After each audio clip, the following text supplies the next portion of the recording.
Mr. Dawoud. Welcome to Q News.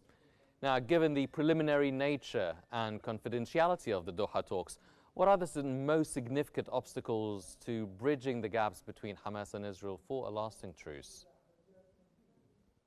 Well, thanks, Hani, for having me. I mean, again, as most observers and analysts seem to agree, the Israeli Prime Minister Benjamin Netanyahu remains to be the main obstacle to reaching a real end to the war that's been going on for almost 2 years, because of his insistence to place conditions that are very difficult to achieve, topped with his refusal to pull out Israeli troops from the Gaza Strip, or to pledge at this stage of negotiations that any temporary truce would lead to a permanent end to the war itself.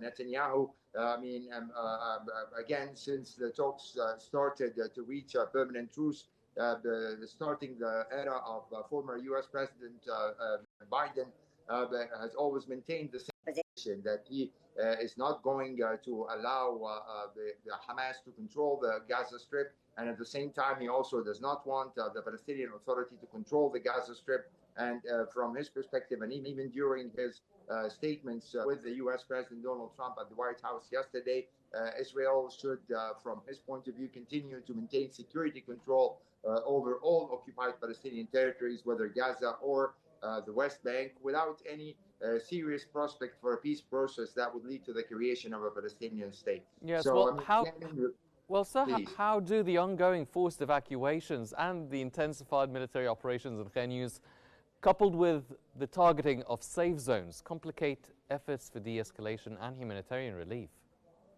There is a very determined plan, Hani, by the Israeli government to forcibly evacuate the Palestinian people and to implement the proposed plan by U.S. President Donald Trump of moving Palestinians to either nearby countries or to any countries who would accept the Palestinian people. And that's a very actually naive and superficial point of view, because the issue in Gaza is not just related to overpopulation or the fact that there are 2 million people instead of 1.5 million people. The problem is the occupation of Palestinian land, Israel's insistence on tightening control over the Palestinian lives, even after the withdrawal of Israel from Gaza in 2005. It was Israel that maintained total control over the Gaza Strip, turning it into an open prison. So it's again maybe a kind of a way of taking revenge following the October 7 attacks, but it's definitely not the solution to the problem.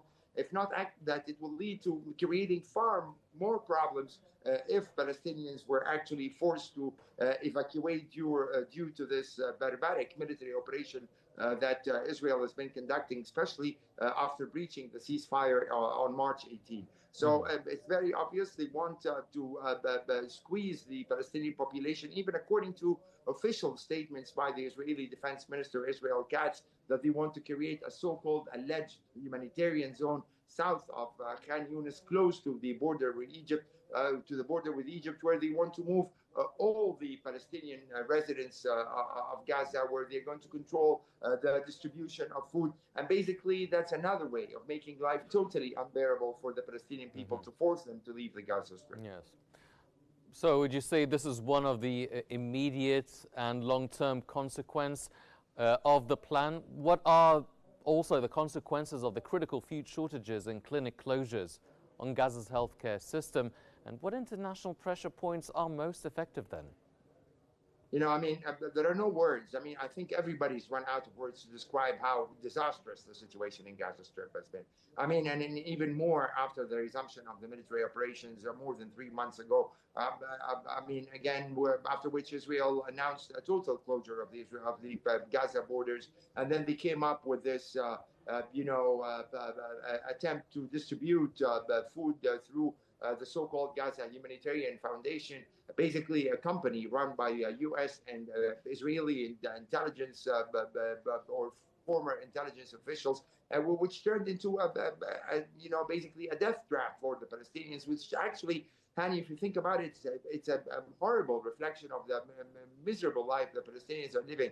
I mean, thousands, head to those few distribution points, 3 only in southern Gaza Strip, to get some food, knowing that every day Israeli troops are going to open fire at them, killing an average 50 to 70 to 100 people. So it tells you how I mean miserable and how unbearable life conditions are inside Gaza, while also adding on top of this policy of starvation, the targeting of hospitals, as you mentioned, the refusal to allow critical medicine, critical medical equipment getting into the Gaza Strip. And let me tell you, I mean, again, Mr. Netanyahu can claim victory as much as he can. He can claim that he's now creating a new Middle East, that he can bomb Iran and do all whatever. But the reality, the ugly reality that he's denying is that Israel has turned into a pariah state all over the world. I mean, again, there was a recent article in the New York Times quoting opinion polls where, I mean, the acceptance of Israel worldwide has deteriorated sharply. In some countries, I mean, refusal of Israeli policies